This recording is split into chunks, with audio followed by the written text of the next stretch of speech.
একটা গোয়েন্দা সংস্থা বাংলাদেশে ডিজিএফআই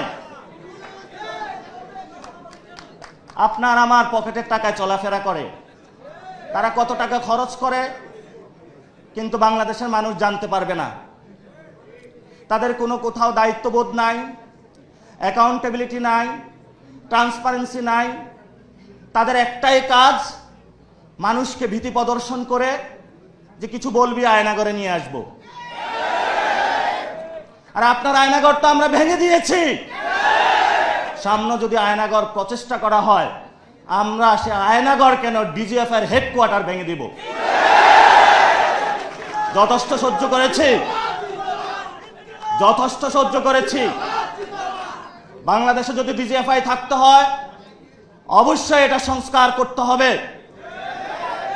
যদি সংস্কার করতে না পারেন, ট্যাক্সের টাকা নিয়ে যদি গুলিতাক করেন বাংলাদেশের মানুষের প্রতি, 18 কোটি মানুষ এখনো ঘুমায় নাই।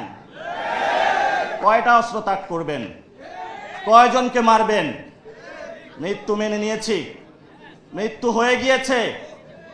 এখন যতবার মারবেন ততবার আমাদের পুনর্জন্ম হবে আবু সাঈদ হয়ে।